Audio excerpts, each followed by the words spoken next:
Our second inductee in the coaches category is Dave Nelson of Minnetonka. Long before his heralded career at Blaine High School and then at Minnetonka High School, Coach Nelson had a dream. He wanted to be just like Dad. Nelson grew up in Anoka, watching, admiring, and yearning to emulate his father, legendary Anoka football coach Stan Nelson. His father, a World War II hero and impactful leader, not only in Anoka but the entire state and region, is 103 years old and is here today to see his son inducted. Well, just great memories, and I was blessed to play for our father Stan, who's in the Hall of Fame, and a legendary coach, and really the reason that I went into coaching. I still remember playing basketball with him as an 8th grader up at Anoka's gym, and between games he asked me what I wanted to do or what I was thinking, and I said, well, Dad, I really think I want to be a coach. And he tried to talk me out of it. He said, I don't know why, but he wanted me to be a dentist, and nothing against dentists, but I said, Dad, I just want to be a coach. And he asked me why, and I said, well, I've seen the impact you've had on others and on the Anoka community, and I said, I'd like to try to do that too. And he said, well, that's a pretty good reason, and he blessed it. So my goals when I was in high school, I wanted to be a coach, and I wanted to coach in high school. There's something about Friday nights that I really was drawn to, and I think the impact that playing for our dad had on me. So it was pretty much set. Even when I was 9th, 10th grade, I knew I wanted to be a teacher and a coach, and I loved Friday nights, and I loved to try to do the things that my dad had done at Anoka. No doubt, Dad is proud of his son's journey. Nelson taught physical education and coached football at Blaine High School from 1978 through 2001. He compiled a 152-50 record at Blaine, had 10 conference championships, 8 section titles, and 4 Prep Bowl appearances. The Bengals were the big school champions in 1988. But the 28-year-old Nelson had a humbled start to his storied career, going 0-9. The sophomore squad won 1 game, and the freshman team went winless. He thought it was going to be a short career, but the people of Blaine stuck by him. 4 years later, we won the state championship, and that really, set your career in a different path also. Yeah, first day, I just was really excited to be a head coach. Really lucky that the administration gave me the chance. Wasn't ready for the tough year that we had. Tim, we only scored 3 touchdowns all year long.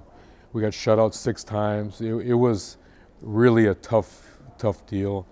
But the staff we had, like lifelong friends, Ray Kirsch, Jeff Ferguson, Doug Harris, Shannon Garrity, we all put our work gloves on and went to work in the weight room the off season and pulled together. Nelson then moved on to Minnetonka and coached the Skippers from 2002 through 2013. He led Minnetonka to its first state title in 2004, was the runner-up in 2017, and qualified for the state tournament 6 other times. He left a team in Blaine that would begin the following season ranked #1 in the state. I still remember our son. He was a sophomore at the time. One day he pulled me aside and said, Dad, are we going to be any good? And I said, Jess, I don't know. But the community was extremely supportive. We added some great coaches to his staff who were great teachers, and they're still here today.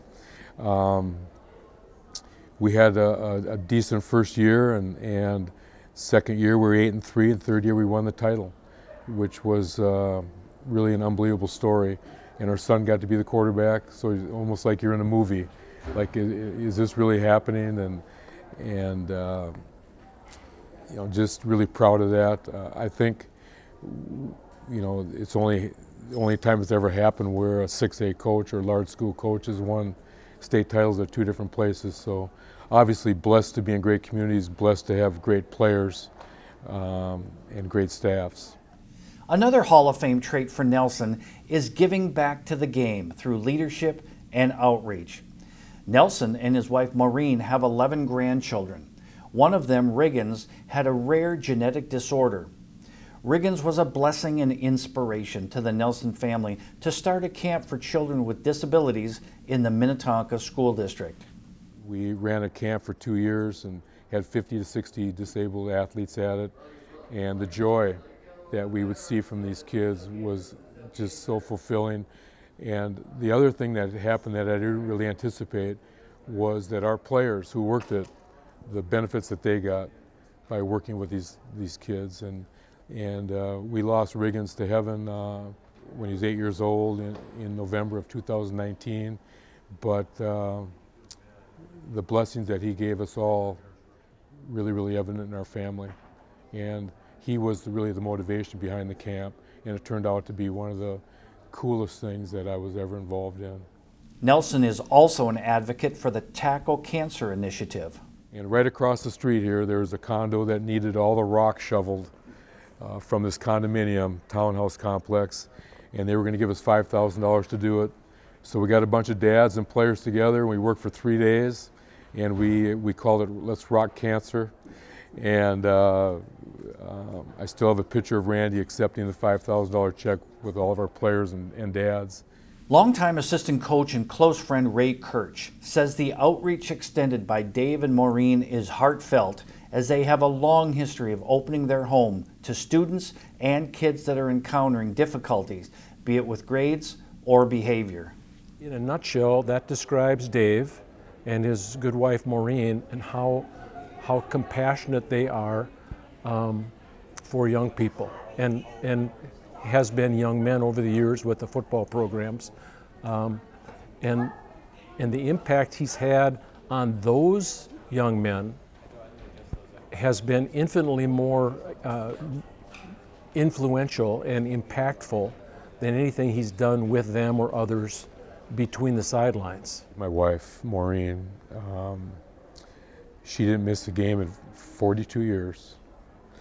And that starts as a volunteer sophomore coach at Blaine to the very end. And she was always my encourager, my confidant, my best friend in this journey. So it starts with her, and then it would be my dad, who is 103, and just an amazing guy.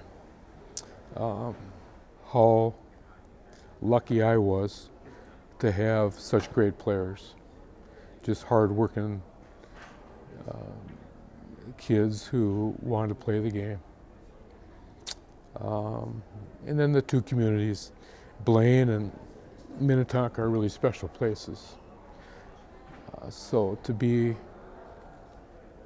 able to have these two jobs, because there's a lot of really good coaches who are in tough situations, and I was lucky to be in great situations. So I think about that often, and how God has blessed me and our family.